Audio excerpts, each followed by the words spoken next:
Hello everyone, Eric here, and I know moving your classes online is a trying and difficult experience. One of the things you might be grappling with is how are you going to make sure your online students aren't cheating or plagiarizing? That is certainly a concern in our face-to-face classes, but you're moving into this new realm.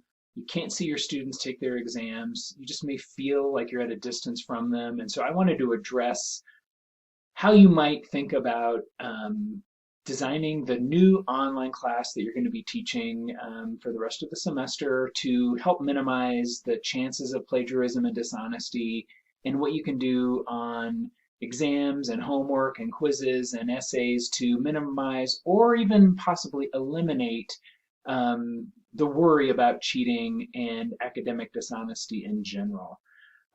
So I'm going to try to make this as short as possible. It's really hard for me. I'm missing everybody. I can't talk to my friends, but I'm going to try to keep this 20 minutes or so. Please feel free to follow up with me if you've got questions or concerns. Contact your instructional coach at your campus, your department chair, your lead faculty, or someone. So if this is something you're struggling with, reach out and talk to someone about it. So yes, we care about cheating. We don't want cheating for lots of reasons. One of them is it undermines the integrity of our programs. That is still important, even though we're moving to this new modality of teaching. We also think cheating's bad. We don't want cheaters in society. And so we want to teach students that honesty is the right thing to do. You may think cheating is morally wrong, and you're going to take it personally because we often feel like students are cheating as a way to get back at us. And so I am just acknowledging that I know you care about cheating, and so do I. I will let you know that in my research over the last 10 years, there is little or no evidence that online students cheat more than face-to-face students. And so I would not add a significant burden to your thinking.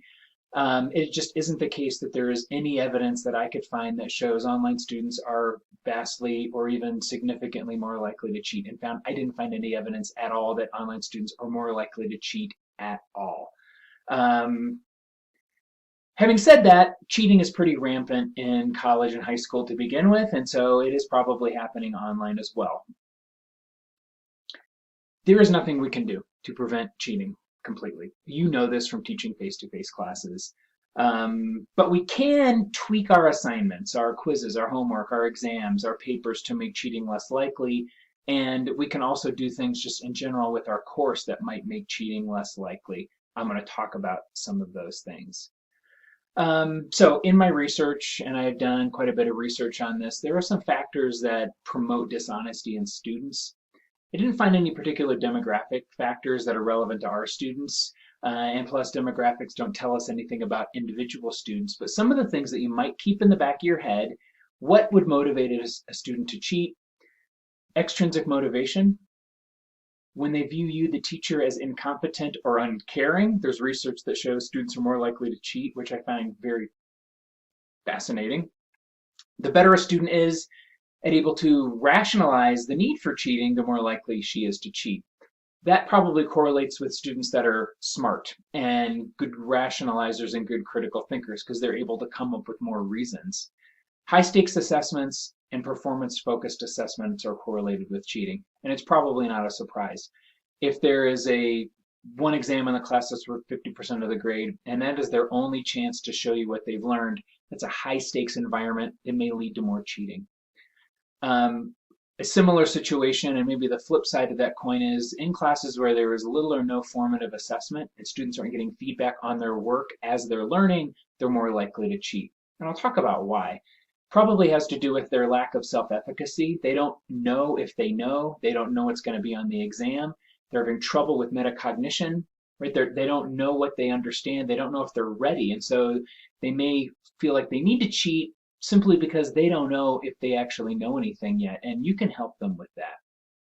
It is clearly the case that students cheat more when they think they're not going to get caught. And in cases where cheating is an accepted norm or a common practice, it's more common. And so what can we do? We need to make it harder for students to cheat, and we need to make them think they're going to get caught. And so we want to make cheating and plagiarizing as difficult as possible. The problem is students are probably more motivated to cheat than we are to figure out how they're cheating.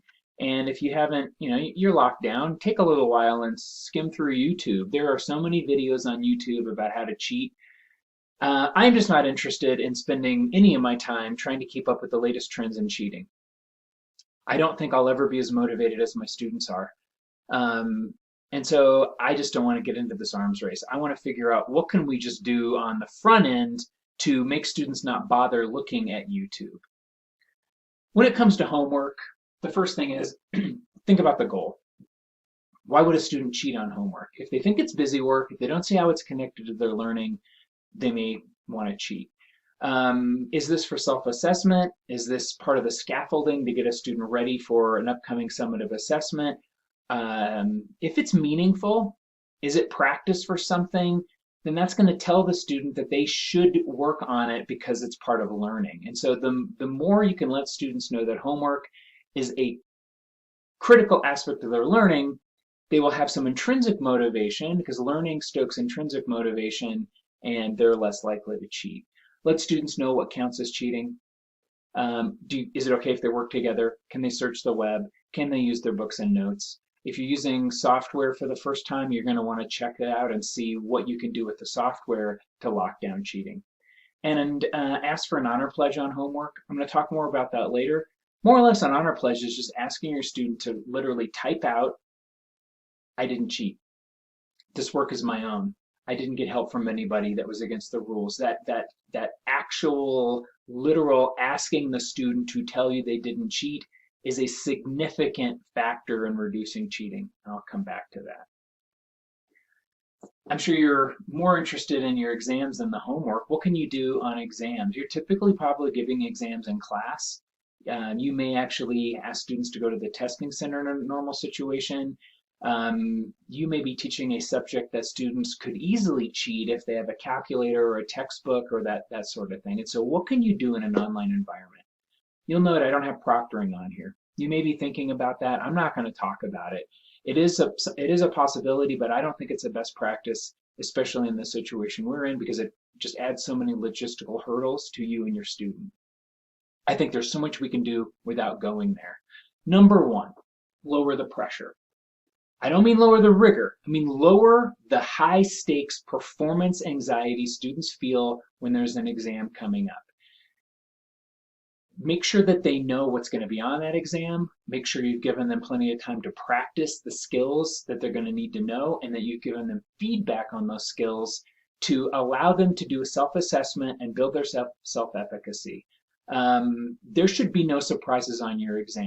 I don't mean the literal questions. I mean students should know that they've practiced and they're ready for what they're going to see on the exam. Use open book exams. That is one of the simplest ways to keep students from cheating is if you simply take away what they could have cheated on. Can you rewrite your exam to focus less on recall of facts, less on vocabulary terms that they could look up, less on short answers that they could copy and transcribe right from a textbook? I'm sure you really care more about critical thinking, about analysis, about communication, about professionalism, about quantitative reasoning. And there are ways to rewrite problems to make them more attuned to those higher level Bloom skills and things that are simply less easy to cheat on. If you ask students to show their work, for instance, do narrated problem solving, give them the answer and have them tell you why it's right. And if you want help on how to do this, reach out to me or your instructional coach, and we can help you think about rewriting an exam to make it simply the kind of thing that students either won't want to cheat on or won't feel the need to cheat on, or you're going to allow them to use the resources that previously would have been cheating because you've changed the nature of the questions. Use a quiz bank in Desire to Learn. You can build multiple versions of your exam. If you're worried about cheating, you can simply add more questions. And that way, students aren't going to get the same exact exam. They may get multiple different versions of an exam. They may get question banks that give them, a section, 3 questions from section 1 and 4 questions from section 2. If you're worried about students cheating, that's one way to do it. Use the D2L tools and the quiz tool to set up quiz banks and design your quizzes that way. I can help you with that. People in the Instructional Design Center can help you with that. You can also set time limits in D2L. If you have an exam that you think will take students 60 minutes, set the timer for 70 minutes or 60 minutes. And again, a student who is needing to go to their book or having to call a friend won't finish the exam. And so you can simply lock down the amount of time that they can take to complete the exam. Tell students that you don't want them to cheat and that you have designed the exam to help to stop them from cheating. That alone will go a long way because students will know you're looking. And you can ask for an honor pledge on exams as well. I'm going to take a brief detour and talk about essays.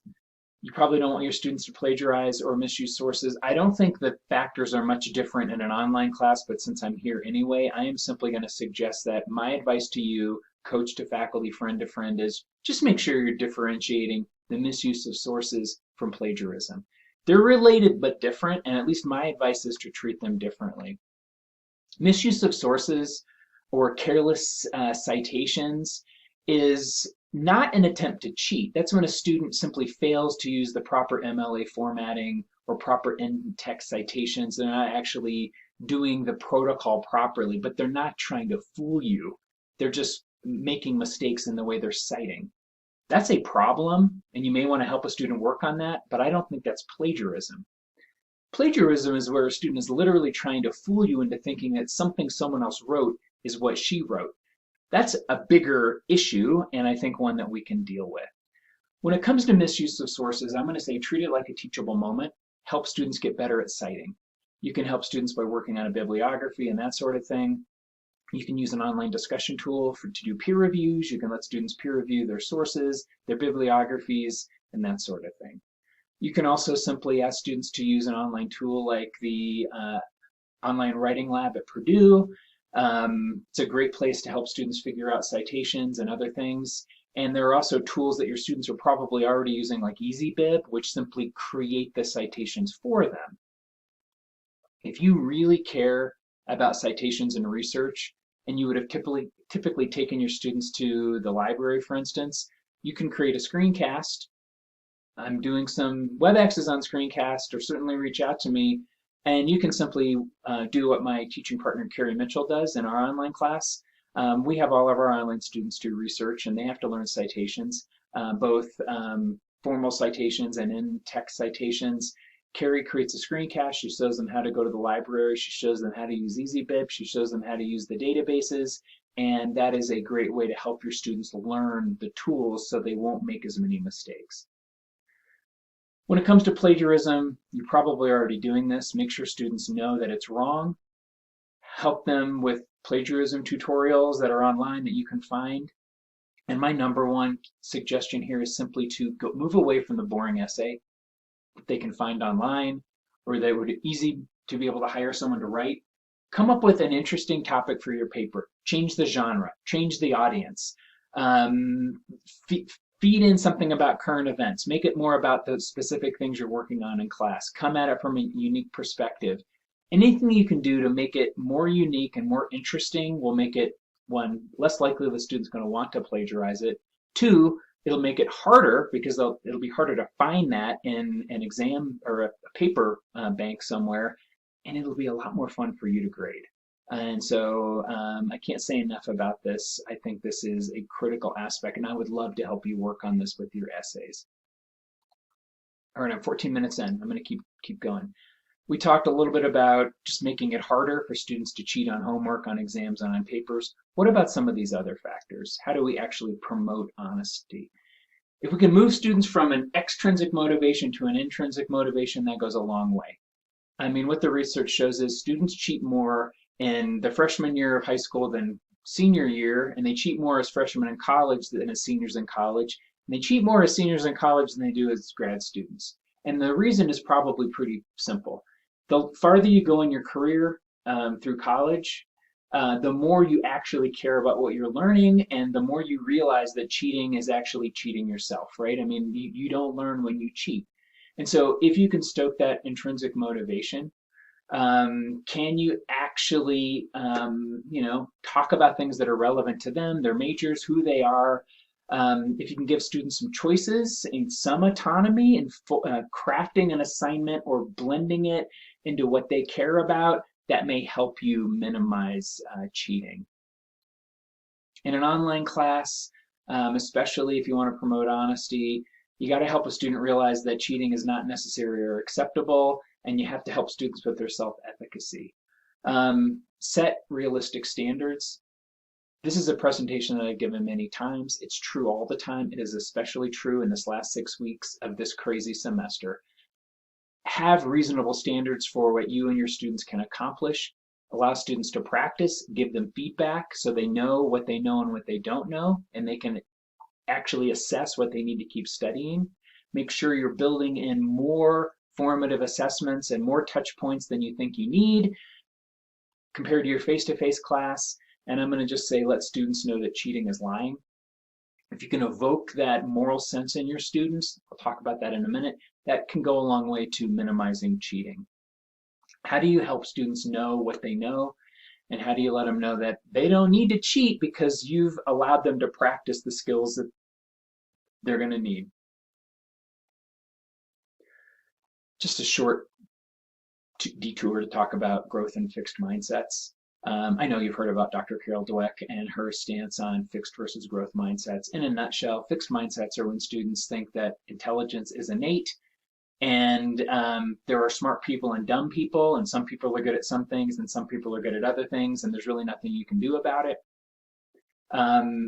That's a problem, because if you have a fixed mindset and you think you're not smart, cheating is, you may think that's your only option. What we know is that's not true. You can learn whatever you want, and students can learn whatever they want if they're willing to practice. They may not be the best ever at it right away or even after some practice, but if students realize that if they try hard and practice and get feedback, they can learn, they won't have to resort to cheating. Now, your quote-unquote smart student with a fixed mindset is also likely to cheat. This is a bifurcated thing, right? The students that are in the middle, not so much. The students that think they can't ever do it no matter what are likely to cheat as their only out. Your smart students who have a fixed mindset, they're going to cheat because any failure or mistakes, that's something a non-smart person does. And so you have to help your smart students realize that they're allowed to make mistakes too. And mistakes and errors and trying and taking risks is the way to learn. Enough on that. You know your students because you've seen them for the first half of the semester, but you're going to be a little farther away from them because you're not going to be seeing them face to face. I'm going to suggest that you do some screencasts like this. At least they'll know you're still there. Actually seeing you is going to evoke empathy. It's going to evoke those feelings about you as a person, and they're going to remember who you are from the classroom. Students are going to be worried, they're going to be concerned. It is very likely, let's be honest, you are going to be less competent in D2L than you were in the classroom. Be honest with students is my advice. Be humble. Tell them that you're learning and you're trying and we're all in it together. Let them know you care. It's just the facts are, the research says, if a student thinks that you don't care or that you don't know what you're doing, they're more likely to cheat. There's some kind of psychological motivation there. Illustrate your competence by trying to do the best you can, admitting your mistakes when you make them, praising students for pointing out, I don't know, an error or a typo or something. Let students know that you're there with screencasts or images or participation in discussion. And I'm just going to say, my advice is go overboard. Let them know that you really care and you're there for them. And I think that's the best way to deal with this. It's what online students want. This is research I did over the last, I don't know, going back 2 or 3 years now. Students really want you as their online teacher to be a participant facilitator. They want to see you. They want to know that you care about them. These are the sorts of things that our students said when they nominated online colleagues as master teachers. They want a real connection with you. They want you to be fun. They want a real teacher. They want a personalized style. They definitely want an active presence in discussion. They want someone doing screencasts. Be this person for them. I'll just leave it at that. This is something from a blogger named David Summergard. Um, it's my dog in the background barking. So it's the joys of working from home, everybody.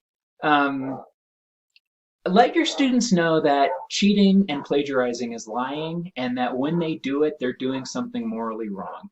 And it may feel weird to call out cheaters as cheaters, and I certainly wouldn't do this publicly, but let them know that you take this seriously. Um, Dan Ariely, he is a behavioral economist, and if you've got time over this quarantine period or lockdown period or whatever we're calling it, find his book online. It's awesome. He talks all about the psychological motivations for cheating as a behavioral economist. He's really interested in what can we do to minimize cheating in general. I'm not sure what's going on out there. My dog is having fun with the UPS driver or something. One of the studies Ariely does is fascinating. He brings test subject into his lab and he just tries different things out on them to see what will motivate them to cheat or what will disincentivize them from cheating. And one of the things he tried is he just asked people when they first walked in to recall the Ten Commandments. He didn't say write them down. He didn't ask them if they were Christians or atheists. He simply said recall the Ten Commandments. And the students that did cheated at a very low level. Sorry, I had to go make sure the UPS driver didn't need me and it was all okay. Anyway, back to my Ten Commandments story. The students that were asked to recall the Ten Commandments almost cheated at a very low level. He said practically no cheating compared to his other, control groups that were cheating a lot. And he says the reason he thinks this is true has nothing to do with the Ten Commandments. It has to do with simply evoking. All right, sorry about that again. It was actually my wife locked out of the house. If you can just remind students that cheating is something that is morally wrong, simply by evoking the idea of right and wrong, that may go farther than anything else. And the reason I bring this up is this is why I think honor pledges work. Simply asking your students to type on their paper or to handwrite and take a picture and send it to you to promise you that they didn't cheat, or ask them to promise you they didn't cheat before they start the exam. That might be the first question on your exam in D2L. Please type in the box that you're promising me that you're not cheating. I have a feeling that this will go farther than almost anything else you can do to help students not cheat. So I'm going to move on and hopefully there will be no more interruptions. Can you lower the stakes of your essays? And I don't mean lower the rigor. I mean, can you move from one big midterm or final that you still have, turn it into multiple quizzes? Can you give a different variety of assessments? If you can lower the stakes, students are going to be really freaked out and worried. It might help them not feel like they need to cheat. And I'll leave that up to you. Work with your instructional coach if you're interested in how could you take maybe what's left of the semester that might have a high stakes performance-based assessment and maybe tweak it for the semester to still get at the same outcomes, to still require the same rigor, but to make the stakes lower on that summative assessment. And again, this is one way of saying moving from a performance-based assessment to a mastery-based. For instance, why not let students do exam corrections? If the idea is for them to learn, why do they have to get it right the first time? If it's an essay, why not let them do rewrites? Because again, isn't the point to help them become better writers? So what if they have to take 2 or 3 tries? I realize you might not have time to grade them all, but as a coach, I'm here to say it is a really useful strategy, and the extra grading I think is worthwhile and doesn't take that long. Quizzing to mastery. I love quizzing to mastery, and now that you're an online teacher, I'm going to suggest that you think about building some quizzes.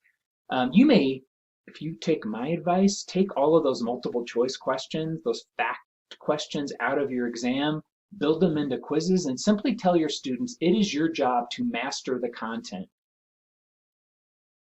You must take these quizzes as many times as you need to in order to get 100%. Now you're putting it on them. They need to learn the content. They need to take the quizzes. They use those quizzes as a reading tool to go back and study more. And it's forcing them to practice over and over and to recall over and over. The science of learning really supports that as a way to memorize facts, to learn vocabulary, and get that basic foundational type of knowledge. You can build the feedback right into the quizzes.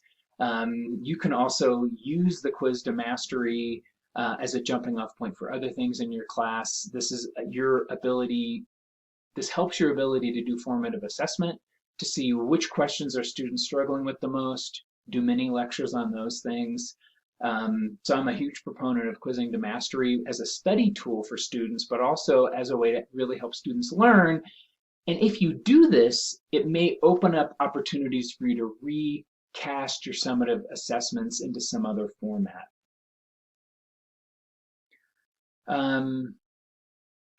I do this in my class. I open it up so when students take a quiz, they see the class statistics. And since I encourage students to quiz to mastery, there's a huge internal incentive, a positive peer pressure incentive for students to work hard at quizzes, to keep taking quizzes until they learn a lot. Again, I've mentioned this before, we can take away some of students' motivations to cheat if we actually focus on formative assessment and feedback, so we build their self-efficacy. It's harder in an online class, right? You're used to looking at your students and watching them and seeing if they're paying attention and looking at their faces to see if they're understanding what's going on. That's going to be more difficult, if not impossible, to do in your online class. However, I do think there are certainly ways to do that using the quiz tool, using the discussion tool, and doing other things that I can help you with, or check the Virtual Instructional Design Center, reach out to your instructional coach. What can you do? You can offer quizzing to mastery. You can do self-assessment. You can focus on mastery as well as performance. You can do classroom assessment techniques and a variety of other things in your online class.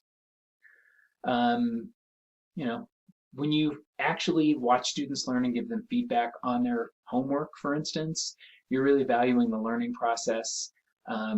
You're giving yourself something to do as an online teacher, since you won't be lecturing, and so you will have more time to spend giving feedback to students. And this will be experienced by your students as instructor presence. They're going to know you there, and they're going to know you care. I'm not going to talk about this here, but I have pointed out, if you want those chances in your online class to watch students work, you're going to have to build them in. And my suggestion is using the quiz tool or the discussion tool to do that, and I'm happy to talk more about that. The virtuous classroom is probably one that has very little cheating, and I'm just going to say these same things also equal more learning. And so everything you're going to do to minimize cheating and plagiarism will actually help your students learn more, and that's what we want anyway. I'm going to close this out in the next 1 minute so I can keep this shorter than 30 minutes, which is longer than I promised, but shorter than I usually talk. Please reach out to me by email, call me. Don't call me because I probably won't be able to get my voicemail. Send me an email, or if you can't get me or you want to talk to someone else, talk to your instructional coach at your campus, talk to your lead faculty, talk to your department chair, and we're all in it together, everyone. Thank you so much for watching.